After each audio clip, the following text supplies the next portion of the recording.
Roland Martin is at it again, running interference for these immigrants, right? And calling out FBA, calling us all kinds of disrespectful names, doing everything he can do to try to discredit the grassroots. The boule is in full effect. We all saw what David Oyelowo said when he was on there with Godfrey and Kabir Bajabiya Miller. I did a video yesterday calling it out, but today I want to take you guys into the classroom. Today we're going to go into the classroom. We're going to break some stuff down because Roland Martin thinks that he's smarter than what he is, but he's really not that bright. He says a lot of stuff and a lot of words sound, a lot of stuff that doesn't make any sense at all. Right? And if you take the emotion out, we slow things down, we expose all of this kind of stuff. So he goes on to his show and he calls us Simple Simon Negroes again, blithering idiots. He makes excuses for bad behavior from certain immigrants that come to this country.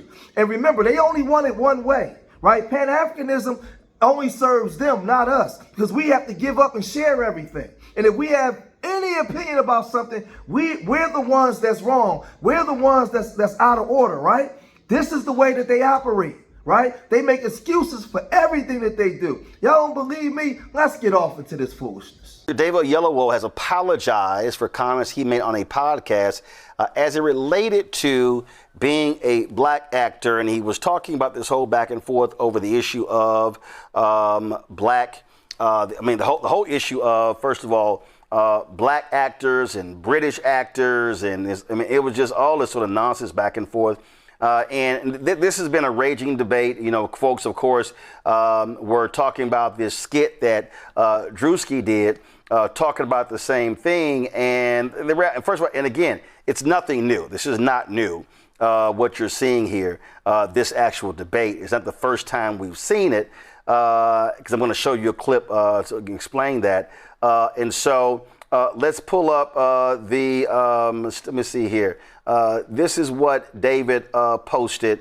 I'm going to play the skit in a second. I just want to show you. I want to show you the, go to my iPad, please, because I want this to be larger. He said, I want to apologize unreservedly to all those who were rightly offended by my comments on the 154 Africa podcast regarding Southern accents. It was the wrong thing to say, and it is not how I feel. I have nothing but deep respect and great love for black people of all kinds, especially those from the American South. Reducing a dialect born from the richness and resilience of black Southern culture to anything less was careless and wrong. All I truly care about is lifting up my black brothers and sisters from all places through my work and my words. Please forgive my failure to do that in this instance, signed David Oyelowo. This was the portion of the interview with 154 Africa that people were incensed with. How about Southerner? How about what? A Southerner. Well, if I'm being a Southerner, well, you know what? You know what happens to Southerners? If you take the Nigerian accent like this, and you slow it down, you put a lot of slavery in there. Facts. And then you start to put a little bit of subservience in it. This is what starts to happen to the Nigerian accent. Man, it goes, because literally, if you're down here and you start to speed it up, and then you start to take all the thing out of it, then before you know it, you're talking like this. now we are free again. Now we are free. We are released. Hey, That's how you a do it. smooth transition. You see that? Damn. You have to Can you study try it. it? You have to No, study it. Oh, you usually No. I do a Southern accent? the way he just did that whole thing. Go ahead. Clear your throat. You know when you. No. I gotta stay in my lane on that one. Okay. A black dude from L.A. Easy now. Okay, so what Oyelowo was doing was talking about how he works through these various dialects. That's what he was talking about. And part of that conversation was in the aftermath of the Drewski skit that went viral, where he was really talking about this whole thing about British actors, black Brits, taking the jobs of black Americans in movies. You go with me now. Rudy, stop talking like that. You ain't going to no big city. Massa ain't gonna let you. Yeah, I'm going with or without you. Rudy, stop talking like that. Stop. Hey, what are you niggers doing over there? Get out of here. Hey, what are you doing? Rudy! Fantastic. I need more American slave. Okay? Like struggle. So, yeah, the struggle. Sort of like the dialogue, like the back and forth banner. Absolutely, yes. See, this role was sort of a bit cheeky. I got a little bit out of my comfort zone, you know. During the filming of this role and this character, I felt oppressed, like an American slave, like a lot of struggle. I studied the art. A fantastic turnout on the red carpet tonight. And just arriving, we have Samson Dubois at the American Guild Awards. Samson, you look great tonight. How hard was it for you to change your accent? As a little boy from Manchester, I think, I struggled a bit with the dialect, right? But to really get into character for this quite astonishing role that I took on, to say the least, I put it all on the line. All right, 3. So Roland Martin is putting his foot in his mouth again. He's out here disrespecting foundational Black Americans while never ever holding these immigrants accountable. Now, he likes to come out here and make a lot of historical references about things of the past, but he always leaves a lot of things out. So I have to come out and go back into the classroom on him. Roland Martin is a blithering idiot, man. He's a blithering idiot. And he's boule, and he has one narrative, and it's only for the Democrats. He never ever has really brings people on the show that may have a different opinions as to which the way the Democratic strategy should be. It's an echo chamber over there. It's people that either agree with them, and if he do bring people on, he'll try to embarrass you and overtalk you, won't allow you to talk, right? And then sick his minions on you. It's not a respectful conversation. You can only think one way when you are part of this Democratic Party. Either you with them or you against them, right? This is the way that they're moving. So now when Nigerian actor David Oyelowo, right, went on to 154 with Godfrey and them, and he made that statement about the Black American FBA accent is subservient, like slowed down Nigerian accent. Then he said a lot of we're jealous of a lot of their success. We have insecurities. Foundational Black Americans took umbrage with that. They was very upset, right? So now Roland Martin, he got wind of this, and he felt like he had to come out. He felt like he had to come out and get out in front of this, man. So without no further ado, let's get right to it, man. Let's get off into this thing, man. Of course, 2 blocks away in the White House was Donald Trump. So you may ask, why am I saying all of this? Well, I'm saying this because you've had folk like Robeson, Du Bois, and others who understood imperialism, colonialism, who understood how Africans were being disenfranchised, who understood how they are being treated, who understood the marginalization of Black people worldwide, not just in the United States. So the question really is, why are we getting caught up in their BS? Why are Black folks getting caught up in the BS of white supremacy and fighting Black brothers and sisters from England? And it's not like they're taking, quote, all the roles, which really is nonsense. See, if you're Black American saying, well, why are they taking all the roles? Well, see, you're asking the wrong question. What you should be asking is, why are there not more roles? See, you falling for the crab in a barrel. And that's what's going on right here. We are falling for that. To me, it was stupid to watch people condemn Cynthia Erivo because she played Harriet. There are people who were critical of previous comments that she made about African Americans. Fine, criticize her. But I also need... Whoa. Y'all see how he just glossed over that? He made the statement that people was critical of her in the role that she played, right?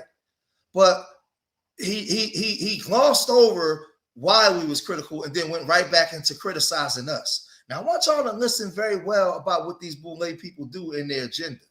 She was very disrespectful towards foundational Black Americans. Now, I played Laz Alonso yesterday, where Laz Alonso said when these immigrants come here, they should have to be forced to study the civil rights movement to understand what our struggle was, and because of our struggle, why they afforded the rights that they actually had, right? So for her to make those comments and then want to come here and play one of our iconic figures, it was very disrespectful. But look at what this guy does, man. This is very, very disrespectful, man. African Americans to understand something. This is really for the folk who ain't got a passport. Do y'all understand that America's greatest export are movies, television, and music? So I want you to imagine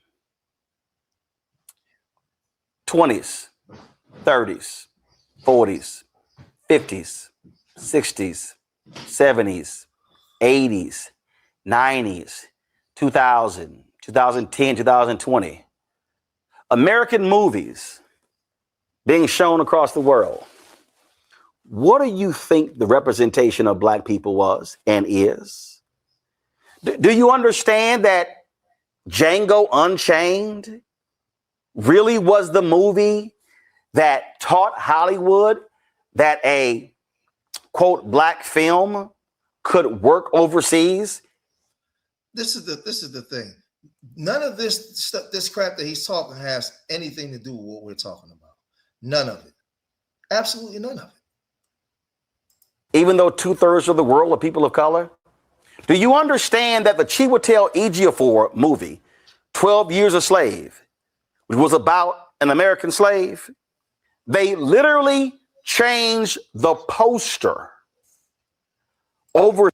Now watch this. Roland, I hope you see this because I'm ready to show you how you put your foot in your mouth. Watch this. Overseas, and they took Chiwetel Ejiofor off of the poster and put Brad Pitt on the poster to market it to white audiences overseas. Y'all remember the movie's Couples Retreat? It was Couples Retreat. In America, all of the couples were on the poster. When it went overseas, the two black characters, Faison Love was one of them, was not on the poster.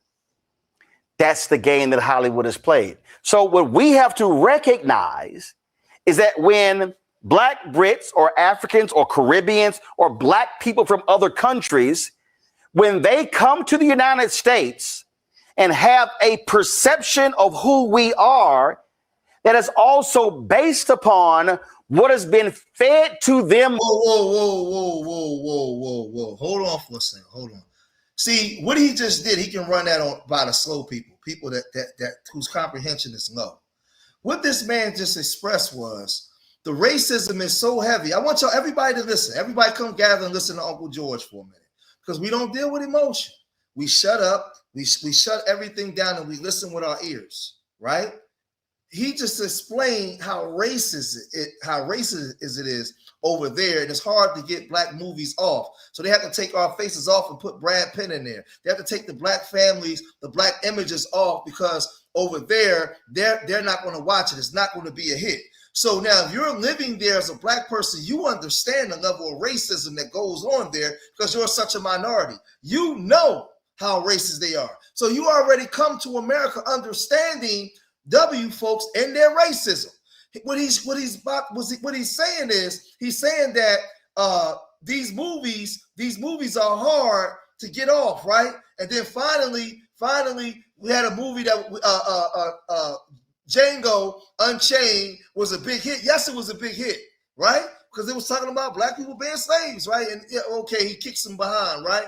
But for so long, they had to cover up the blackness because people don't want to be a part of that, right? But then he's going to tell you this, but then he turned around and say, we got to be patient with these immigrants because they're fed a study diet about us. Why would we have to be patient with a group of people that's growing up in a place that's racist when they're black living there and they're experiencing racism themselves? And when they come here, they already know what racism is. They just come here with a chip on their shoulder thinking that they're better than somebody. See, Roland, stop talking to people like this stupid. Listen to what he set up, just in case for the people in the back that's a little slow. Let's go back to come forward. Think the representation of black people was and is? Do you understand that Django Unchained really was the movie that taught Hollywood that a, quote, black film could work overseas, even though 2/3 of the world are people of color? Do you understand that the Chiwetel Ejiofor movie, 12 Years a Slave? I want y'all to listen. He's telling you how racist it is overseas and what they have to do in order to get movies done, right? Listen, no emotion, pay attention. I'm going to show you just how they use word salad and like to play mind games on you. It was about an American slave. They literally changed the poster overseas, and they took Chiwetel Ejiofor off of the poster and put Brad Pitt on the poster. So they took the black face off the poster and put a W face on the poster to appease the people there. To market it to white audiences overseas. Y'all remember the movie's Couples Retreat? It was Couples Retreat. In America, all of the couples were on the poster. When it went overseas, the two black characters, Faison Love was one of them, was not on the poster. That's the game that Hollywood has played. So that means that the ones that's living there knows all about racism. Watch what this blithering idiot does, Mr. Michelin Man.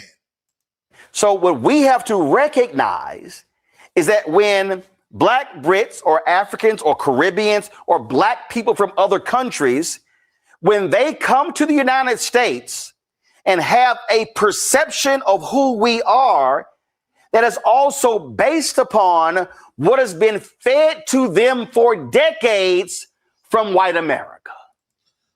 Wait a minute. Whoa, Roland. Whoa, see? It's not, first of all, they're coming from a place where they already experiencing racism based off of what you just said, right? So why do we got to be patient with a group of people that got a horrible perception about us when those same people got that same perception about them? That's why they're fleeing those places to come here, because they see successful black people. Who you think you talking to, Roland? Roland, you're not that intelligent. Everything you just said was a bunch of dumb word salad. You just explained how racist they are in the UK and over there in Europe, and we got to be patient with the black people that experience racism over there because they come here with a preconceived notion about us. That's shame on them. This is what happens when you understand history. This is what happens when you understand what takes place. Robert Abbott founded the Chicago Defender. He was a rich man. He would travel the world every year. He was going to hotels in other parts of the world and that Americans own, and they would not let him stay there. And he caused a major stink. You know why? Because those white folks were bringing Jim Crow to those countries. Y'all, it's right here in this Leonard memo. In this Leonard memo, they literally were demanding that the French military institute Jim Crow because they felt black soldiers were going to be too uppity because the French were respecting them as human beings. So why do I say all of this? And by the way, you need to go watch the Harlem Hellfighters. By the way, you should go watch the W.B. Du Bois documentary that's on PBS to get an understanding of his thinking when it came to Pan-Africanism. I'm saying all of this because we should stop this nonsense of listening to these idiots who yell, "You a tether, you a tether." Oh, I know them fools. Because Now, see how he taking a shot at us? See how he just glazed over Cynthia Erivo's disrespectful comments? See how he talked about the racism that goes on over there, where he lets us know that they know about the racism. They come over already experiencing it, right? But then when we call it out, all of a sudden, he's attacking us. This is the same thing that a lot of the civil rights movement people did to the Black Power movement back in the day. It's the same thing. None of these bootleg groups like the grassroots, man. And they like to talk to us like we stupid because we unpack this thing like a suitcase, man. I once stated, and I have no problem saying it, that my maternal, paternal ancestors migrated from Haiti. These same dumbasses, these FBA people, "Oh, you a tether, you a tether." No, I was born in Houston. In fact, Riverside Hospital is celebrating the black folks that were born in that hospital on Friday, on Juneteenth. That is happening. My mom and daddy were born in Houston. My grandparents are born in Louisiana. And I'm like, do y'all ignore my maternal line, my maternal and paternal line? So if I got four grandparents and one line migrated from Haiti, the other three don't count. See, that's the stupidity we're getting into. We got black folks who sitting there going, yeah, I'm FBA, you ain't real. And so you know what's amazing to me? When I listen to people who say, man, them black Brits taking our job. I wonder what these Negroes today saying that would have said to Shirley Chisholm's face when she became the first black woman ever elected to Congress. Ever. I wonder. I'll tell you what they would have said. If it wasn't for Ida B. Wells or Mary Bethune-McLeod, there wouldn't have been no Shirley Chisholm. There was people putting in work before her, right? That was putting in work, that was plowing the road. See, what happens is, what you need to know, Roland, is because Big Mama's arms were so wide open and so loving, we allow other groups to come here and integrate within our groups and even become leaders. If they was 10 toes down and was for the blackness, they wasn't online making disparaging comments about us. But I got something for you. Because you in the classroom today and you're not that smart. What these Simple Simons would say to Sidney Poitier. Sidney Poitier stayed behind the scenes and he did the work that he did. But Sidney Poitier ain't love a black woman enough to want to marry one. Sidney Poitier talked that black stuff but kept throwing his face in the W cooch. Right? You're not fooling us. You're not fooling us. See, when we call this stuff out, we become the bad guys. But we telling the truth. Y'all scream racism, but you want to run over there and lay with their women. Right? Right? From the Bahamas. I wonder what they would say to freedom fighter Harry Belafonte. Harry Belafonte was another one. I respect Harry Belafonte because when Dr. King was unalive, he took care of the family. Right? But he couldn't take his face out of that W cooch either. Right? Jamaica. I wonder what these same Simple Simons would say to Stokely Carmichael. Stokely Carmichael was a rider. And he stood next to Sundiata Acoli, Mutulu Shakur, and all of the foundational Black Americans, peoples that was here, that was fighting. He stood and he put the fists up because he was about it. We know all about when Black Power was a global phenomenon. We know about the Black Power Revolution in Trinidad. We know about the Black Power Revolution in Bermuda.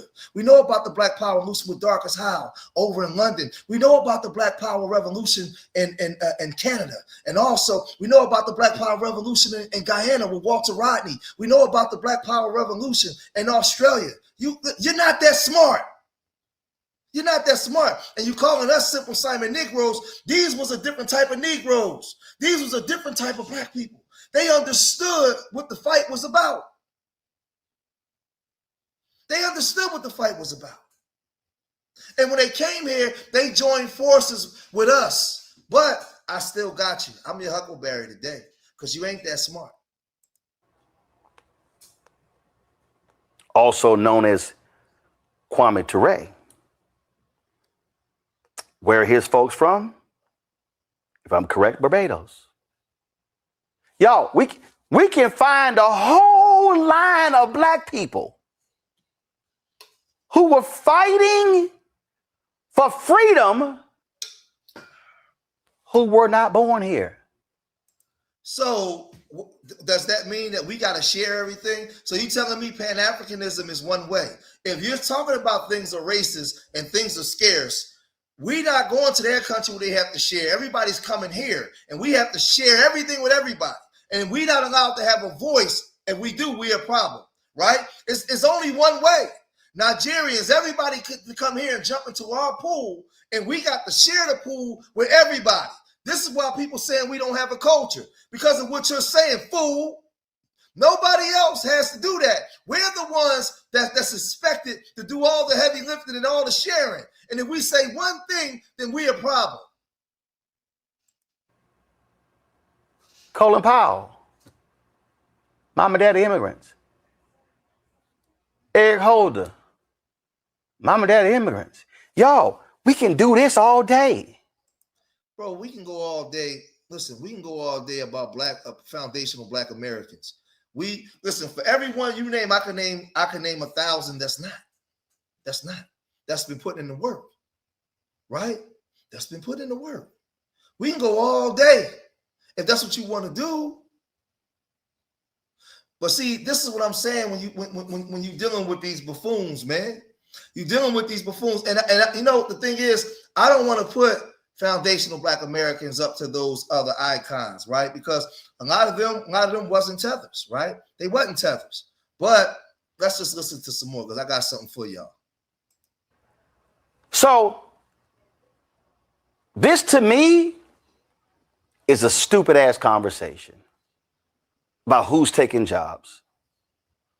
What we should be saying as African Americans, what Black Brits should be saying, is expand the opportunities, expand the jobs.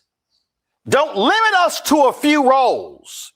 Don't have the same black people vying for the same roles.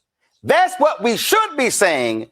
We should not be playing these simple crabs in the barrel games, because all that does is let white supremacists and white nationalists in Hollywood off the hook.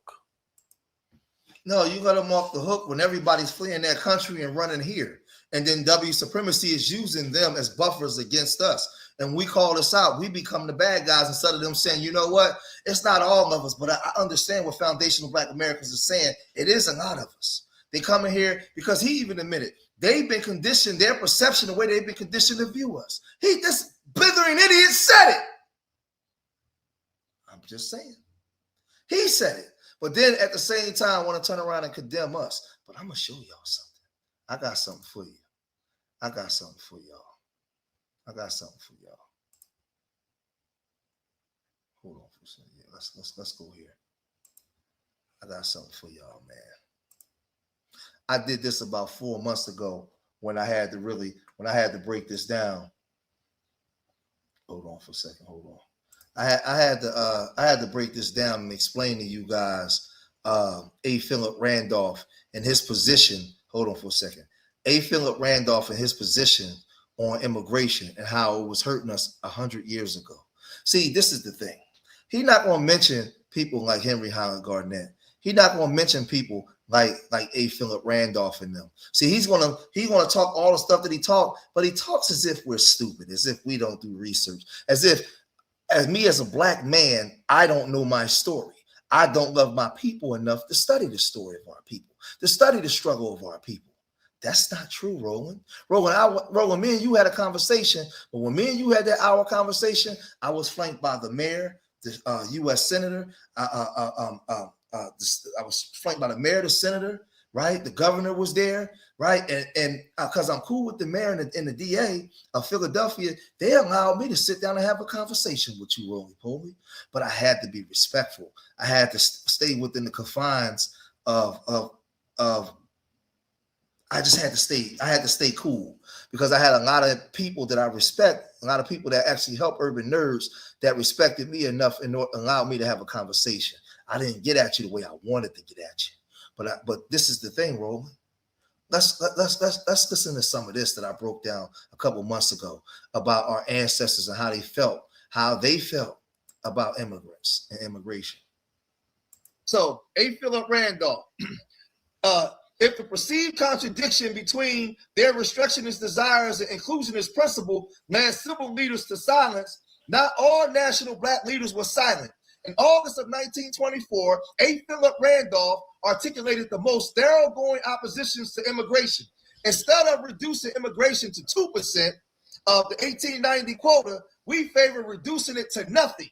We favor shutting out the Germans from Germany, the Italians from Italy, the Hindus from India, the Chinese from China, even the Negroes from the West Indies. This country is suffering from an immigration indigestion. Randolph made it clear that his position was economic and social. It's time to call a halt to this grand rush for American gold, he said, which overfloods the labor market, resulting in lowering the standards of living, race riots, and general social degradation. The excessive immigration is against the interests of the mass of all races and nationalities in this country, both foreign and native.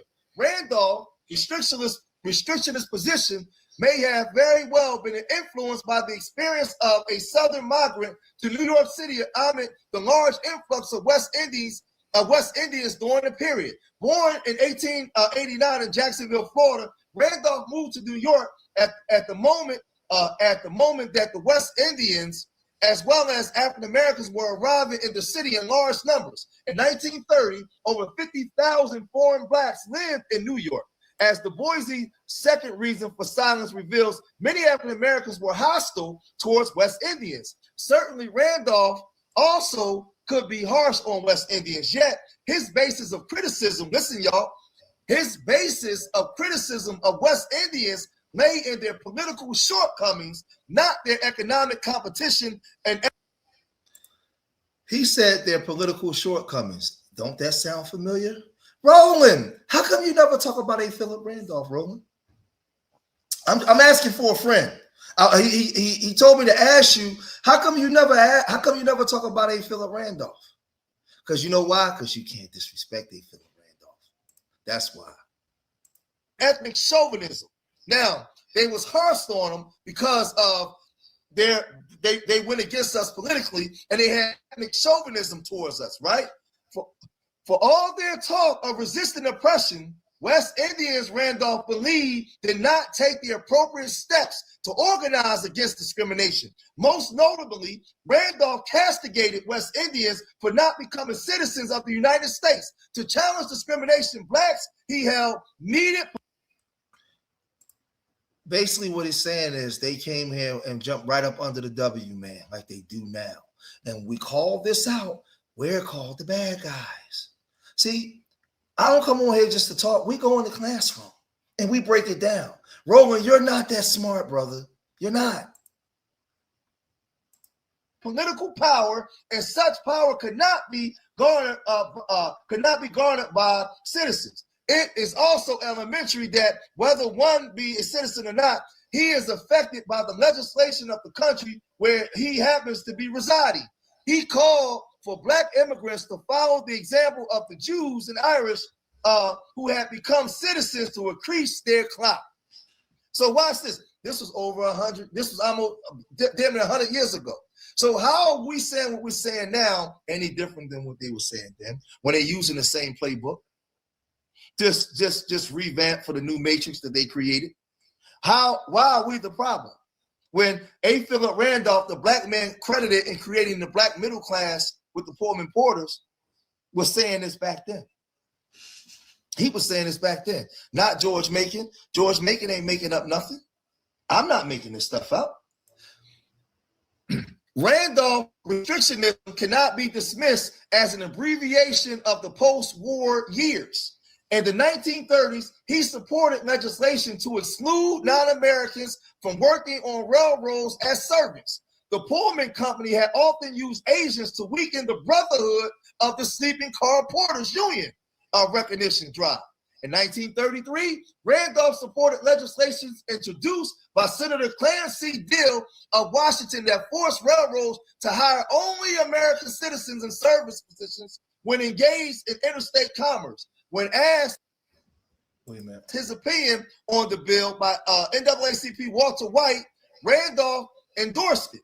For civil rights leaders such as Walter White, it was the affinity between nationalism and racial exclusion that prompted them to oppose restrictionists. This is the NAACP. Now, wait, hold on. Yeah, let's do some more, right? Or exclusionist immigrants policy, despite what it held out for black labor. He opposed. Now the thing is, the NAACP was opposing A. Philip Randolph. A. Philip Randolph was grassroots on the front line for our people, right? Front line, he was front line and center for our people, right? So we get over here, man. we get over here to this brilliant brother right here, that, you know, foundational Black American brother right here, right? A. Philip Randolph was best known as a titan of the American labor and civil rights movement. He founded the Brotherhood Sleeping Cars Porter, BSCP, the first successful Black-led labor union. The first successful Black-led labor union. He also organized the historic 1963 March on Washington for Jobs and Freedom.